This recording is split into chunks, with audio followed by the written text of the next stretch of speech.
Hello and welcome to CNBC-TV18. I'm Parikshit Luthra and here are the key global headlines we are tracking this evening. Twitter temporarily closes its offices to staff after a new wave of resignations hit the company.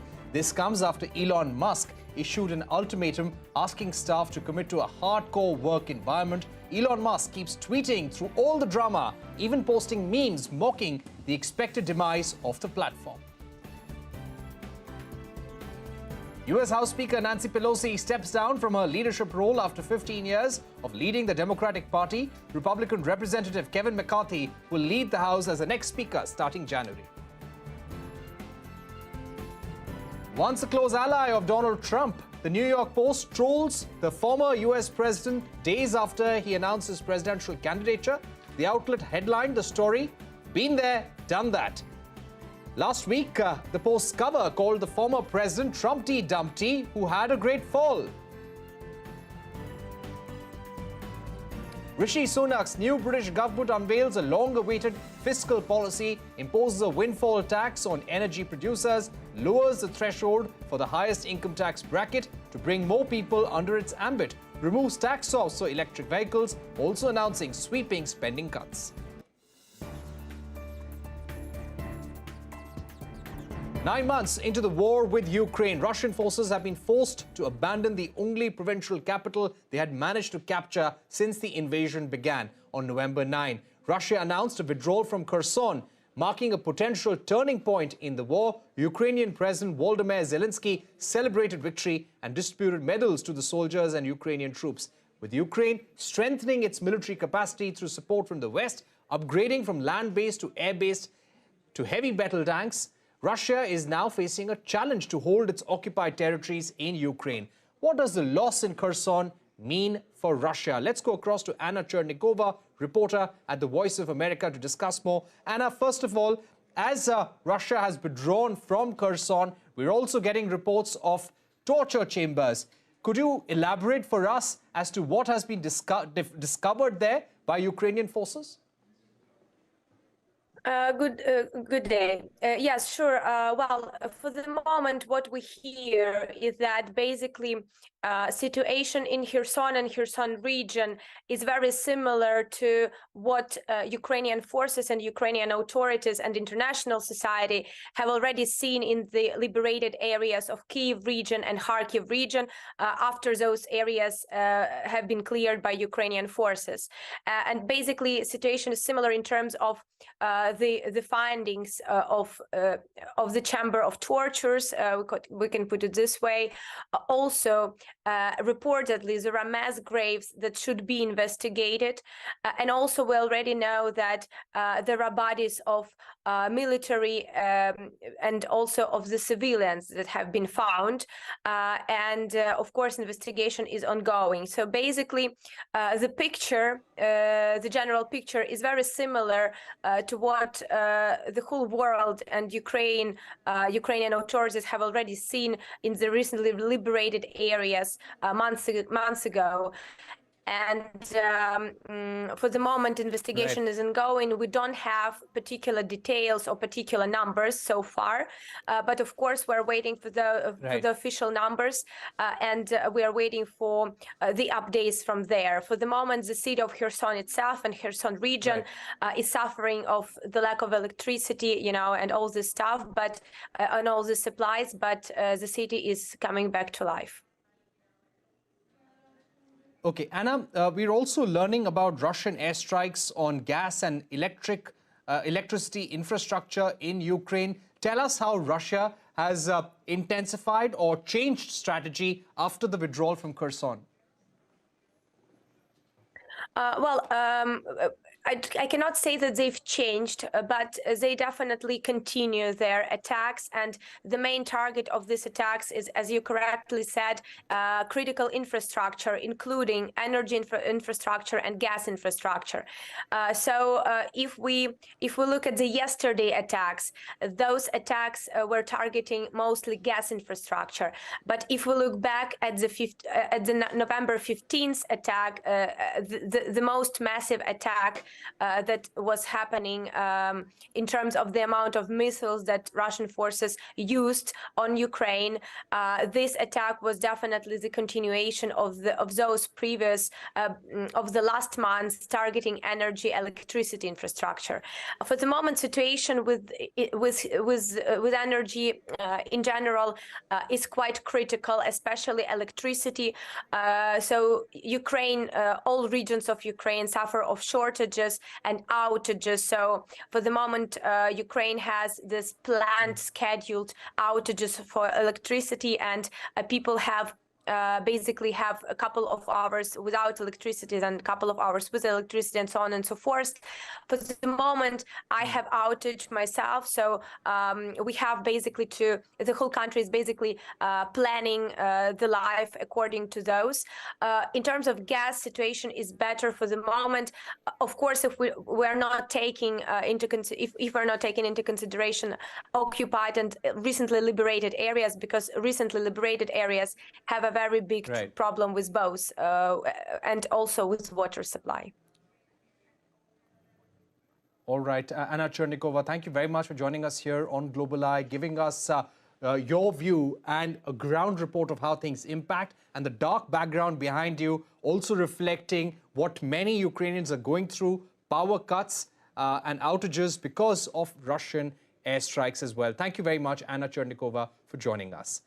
Now, to discuss the impact of sanctions on Russia. According to the Atlantic Council, if Western countries impose sanctions at the scale at which they did in 2022, we would reach more than 36,500 sanctions in the first quarter of 2023. These would be primarily impacting Russia. The report also says that sanctions have resulted in 70% reduction in semiconductor exports to Russia. So how will sanctions impact the global economy? Will price caps on Russian oil work? And how will export controls impact China? Joining me to discuss this Atlantic Council report are Charles Lichfield, Deputy Director at Geoeconomic Center, Atlantic Council. Also with me, Maia, Nikoladze, Program Assistant at the Atlantic Council as well. Charles, if I can begin with you, are the sanctions really working on the Russian economy, hurting the Russian government? Give us a sense of the sectors which have been impacted according to your report. Thanks for inviting us, Parikshit. Yes, the sanctions are impacting many sectors. The oft-quoted stat is the automobile sector, where production has fallen almost 70%. And this is simply because of their difficulty in buying technology from outside Russia. So the export controls are working very well. I think at the beginning of this crisis, at the beginning of the war, there was a sense that the financial sanctions might work faster and might even get President Putin to change his policy and pull his troops out of Ukraine. This was always an extremely naive view, and therefore the sanctions have been expected to achieve great things very quickly, which they can't. But that doesn't mean that they're not working. Right. Maia, if I can ask you about how they will intensify. Of course, the intensity of sanctions will depend on how this war continues. But what is your sense on the kind of measures that we could see by Western nations? The types of measures we could see by Western nations against Russia are mostly financial sanctions and export controls. We have already seen export controls being imposed by the United States. Now other countries are joining and intensifying as well. For example, the United Kingdom recently imposed export controls, which are sometimes called tech sanctions against Russia's key industries such as IT, engineering, and they intend to slow down these Russian key industries. So we are likely to see the escalation of export controls. And to explain what export controls are, they are measures designed by the Commerce Department to restrict the flow of technologies to Russia and in other contexts against other countries as well. But we will see more export controls. In terms of financial sanctions, as long as the war continues, we are likely to witness more sanctions against Russia. But Russia will also try to evade sanctions, and countries that are suspecting indirectly helping Russia's evasion exports will also likely to get sanctioned even more. Right. Charles, coming back to you, we also see the Western nations, US, European Union proposing a price cap on Russian oil. This has been discussed with India. So there is lack of clarity whether there will be eventual consensus or not, how many countries will accept it. But how do you think this will impact the Russian economy? Will it bring down the price of Russian oil? How will Russia react? I can say one or two things about what consensus is needed. Maia can take you through the detail of how the cap is meant to work. It does not need the entire world, except for Russia, to be agreeing with the price cap for it to work, at least in theory. The leverage that G7 countries and a few more are using are insurance markets and shipping markets, where they still have quite a lot of control. And as of December 5th, when the EU ban on seaborne Russian oil imports kicks in, they will allow other countries to use their shipping and insurance services as long as oil has been paid for at a certain price or below. It was the case that they were considering a sort of floating cap, but that is no longer the case. I think Maia can tell you a little bit about the mechanism and its history. Right. I'd just like to follow up from there, Maia.